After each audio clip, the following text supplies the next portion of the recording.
아버지를 살해한 소년이 지금 어머니에게 지금 하는 것으로 좀 되어 있어요. 부친 살해, 이건 굉장히 신화적인 공간에서 자주 나오는 모티프입니다. 부친 살해가 정말로 아버지를 죽이는 게 아니라 아버지가 가지고 있는 구세계를 깨뜨리는 것, 그걸 극복하는 것 자체가 아버지 세계를 깨뜨리고 극복하는 것 자체가 아버지를 죽이는 것 사실. 여기서 말하는 내가 진실을 마주하겠다는 것은 뭐냐면 새로운 세계로 향하는 나의 갈망들을 지금 사실은 보여주는 거예요. 보헤미안 랩소디를 제가 굳이 택하는 것은 뭐냐면 이 노래가 1975년에 나온 노래예요. 프레디 머큐리가 27살 때 작사 작곡한 거예요. 27살짜리가 적어도 신화적 세계의 아버지 사례라는 그 모티프를 가지고 아버지가 강요하는 구세계 낡은 사상관념들을 뚫고 나오는 이야기가 지금 이 노래에 담겨 있어요. 나는 이 노래가 뭐 단순한 팝송처럼 보이는 이 노래가 아마도 지금 우리에게도, 듣는 우리에게도 40년을 뛰어넘어서 우리에게도 공감을 갖게 하고, 만약에 그렇다면 이 노래는 고전에 해당하는 거예요. 그래서 어떤 사람들은 이 보헤미안 랩소디를 팝송의 고전이라고, 팝송의 고전이라고. 자, 제가 말씀드리는 고전이란 것은 과거의 물을 길어 올려서 현재의 대지를 적실 수 있다 라고 하는 것은 어떻게 작품이 작가의 시간을 뛰어넘어서 독자의 시간으로 전이되어 독자가 현재적 의미를 갖는가의 의미라는 거죠. 나는 적어도 광인일기가 폭력과 폭력의 시간, 폭력의 공간과 관련지어서 적어도 고전의 의미를 충분히 가질 수 있다고 합니다. 세 번째입니다. 이제. 광인일기가 가지고 있는 의사소통 구조를 보기 위해서 우리가 잠깐만 시간을 제가 이제 5분만 쓰면 됩니다. 이게 지금 서문입니다. 잠깐 읽어보면 앞은 약간 좀 생략했습니다만은 걸어오느라 먼 길에 수고하였으나 이미 다 나아 모지의 후보로 후임했노라고. 누가? 광인이 모지의 후보로 후임. 이 사람이 원래 체제 밖에 있었는데 체제 안으로 들어가 버렸네요. 자, 가지고 들어와 읽어보니 그 병이 피해망상증에 불이임을 알았다. 하는 말이 뒤엉키고 순수도 없는 데다가 황당한 말도 많았으며 날짜가 적혀있지 않았으나 먹 색깔과 글씨체가 일정하지 않은 것으로 보아 일시에 쓴 것은 아님을 알 수 있었다. 간간히 문맥을 갖춘 것도 있어 여기 몇 편을 뽑아내어 의사들의 연구 자료로 제공한다. 기록 중에 말이 틀렸을지라도 한자도 고치지 않았다. 그 이하 약간 생략, 맨 끝에 7년 4월 2일이 적다. 소문입니다. 마치 우리가 서사 구조로 본다면은 액자 형식을 띠고 있습니다. 이게 액자. 아마 우리나라 사람들이 다 액자에 대해서 가장 많이 텍스트로 많이 우리가 활용하는 것이 바로 이 김동인의 뱃다락입니다. 김동인의 뱃다락에 대동강변 을밀대에 내가 올라가지고 어느 날 영유의 뱃다락의 소리를 듣게 됩니다. 영유의 뱃다락의 소리를. 그래서 한참 잠자만 있다가 나는 뱃다락이를 부르는 사람을 만나가지고 이야기를 나누는 장면입니다. 어디 한번 불러보소 하니까 그럼 하디요 하면서 내가 담배를 붙이는 것을 보고 자기도 대에 담배를 붙여 물고 이야기를 꺼낸다.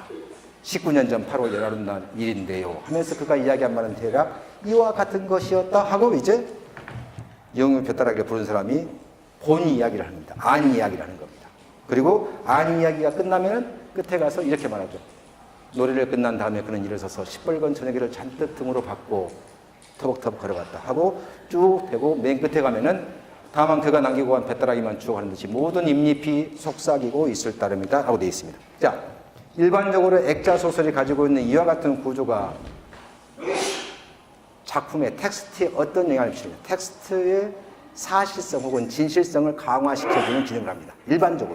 일반적으로 액자가 가지고 있는 기능들은 이렇습니다. 근데 광인일기는 어떨까요? 진실성을 강화시켜주는 역할을 할까요? 어떨까요? 이게 붉은 글씨로 제가 쭉 써놨는데 다시 한번 읽어봅니다. 모지의 후보로 부임했노라. 광인이 미친놈이 광인이 제정신으로 돌아와 모지의 후보, 이제 관리가 되는데 관리가 되기를 지금 기다리고 있는 거예요. 지금 후보로 부임했다는 이야기. 피해망상증인데 가지고 온 일기를 보니까 하는 말이 뒤엉키고 순서도 없는다고 황당한 말도 막. 그리고 내가 여러분들한테 제시하는 이 일기는 간간히 문맥을 갖춘 것이 있어서 그걸 뽑아가지고 여러분한테 읽히려고 하는 게 아니라 원래 뭐려고?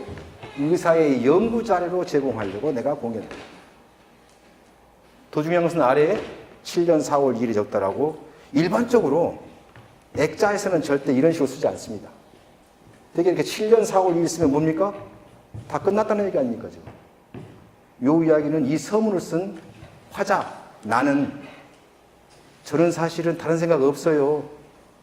이거 미친놈은 제정신이 들어가지고 이미 체제 안으로 들어와 있고, 제가 보여주는 것은 이 미친놈의 말도 안 되는 것 뿐인데, 그 중에 그나마 말 되는 것 몇 개를 골라가지고, 그것도 여러분에게 보여주려고 한 게 아니라 누구한테 보여주려고? 의사 선생들에게 자료로 보여주려고 내가 쓴 것 뿐이에요. 그리고 저는 이제 이야기와 하던 관계가 없습니다. 7년 4월 2일, 빠이빠이. 이겁니다.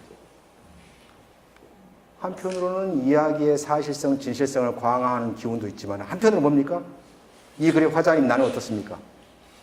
본 이야기하고 나는 관계없다고 선을 딱 긋는 겁니다. 본 이야기하고 저는 아무 관계가 없어요. 라고 긋는 겁니다. 왜 이 화자는 서문에서 이 이야기와 서문의 화자인 나는 아무 관계가 없다라고 이렇게 선언적으로 이야기를 하는 걸까요? 닭간 이야기, 안 이야기 보면 닭간 이야기의 화자는 나 여자로 되어 있습니다. 이건 문언문으로 되어 있습니다. 원래 문언문으로. 그리고 안 이야기는 백화문으로 되어 있으면서 화자가 나 아자로 이게 구분시켜 놓았습니다. 도대체 광인일기에서 이 액자라는 서사 구조는 도대체 박간 이야기가 무슨 역할을 하고 있을까요? 왜 박간 이야기의 화자가 안 이야기하고는 선을 그으면서 나는 이거와는 관계없는 사람이다 라고 이야기를 하고 있을까요? 외침 자서를 잠깐 읽어봅시다. 외침 자서 광인일기가 실려있는 작품집의 서문입니다. 서문에 이렇게 말하고 있습니다. 루신이 베이징에 올라와서 아직 집이 없어가지고 소음회관이라는 그 공간 속에서 일을 하면서 주로 뭘 했냐면은 비문이나 벗기고 옛날 책 집록이나 하고 이렇게 지내고 있을 때입니다. 그러자 김심이, 원래 사람은 전현동이라는 사람입니다. 전동이가 집에 놀러 와가지고 글 좀 써봐라 하니까 뭐 쓸 게 뭐 있다고. 맨 아랫부분만 읽어봅시다. 그의 말뜻을 모르는 게 아니었다. 그들은 한창 신청년이라는 잡지를 내고 있었다. 하지만 그 무렵 딱히 지지자가 있었던 것 같지도 않고 그렇다고 대놓고 반대하는 사람도 없는 것 같았다. 필시 그들도 적막을 느끼고 있었습니다. 그런데 내 대답은 이랬다. 가령 말일세. 새로 만든 방이 하나 있다고 하세. 창문이라는 없고 절대 부술 수도 없어. 그 안엔 수많은 사람이 깊은 잠에 빠져 있어. 머지않아 숨이 막혀 죽겠지. 하나 혼수 상태에서 죽는 것이니 죽음의 비애 같은 건 느끼지 못할 거야. 그런데 지금 자네가 고래고래 소리를 질러 의식이 붙어있는 몇 명이라도 깨운다고 하세. 그러면 이 불행한 몇몇에게 가망 없는 임종의 고통을 주는 게 되는데 자네 그들에게 미안하지 않겠나? 유명한 철방입니다. 유명한 철방의 이야기입니다.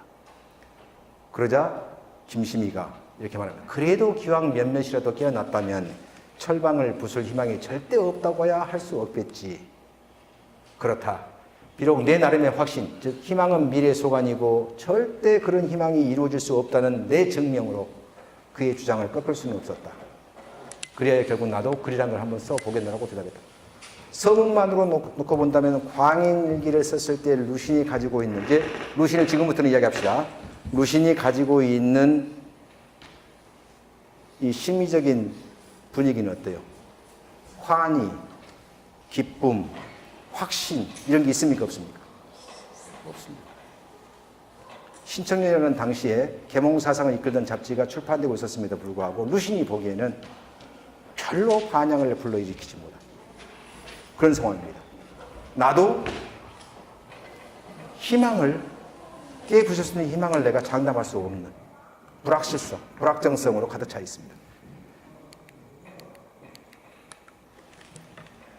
사실 아까 우리가 봤던 서문이라고 하는 박간 이야기는 여러분들이 보셨겠지만은 서문이 하고 있는 것은 화자인 내가 본 이야기, 안 이야기로부터 거리를 두는 겁니다. 내가. 왜 거리를 두고자 했을까요? 안 이야기가 너무나 파괴적이기 때문에. 너무나 파괴적이기 때문에 자기 자신은 빠져나가고 있는 거예요. 나는 이 이야기와는 관계없습니다 라고 글을 읽는 사람에게 이야기하는 거예요. 즉 다시 말하면 뭐냐면은 안 이야기가 가지고 있는 파괴적인 힘에 대한 완충지대로서 서문이 작동을 하고 있는 거예요. 완충지대로서. 더 중요한 게 있습니다.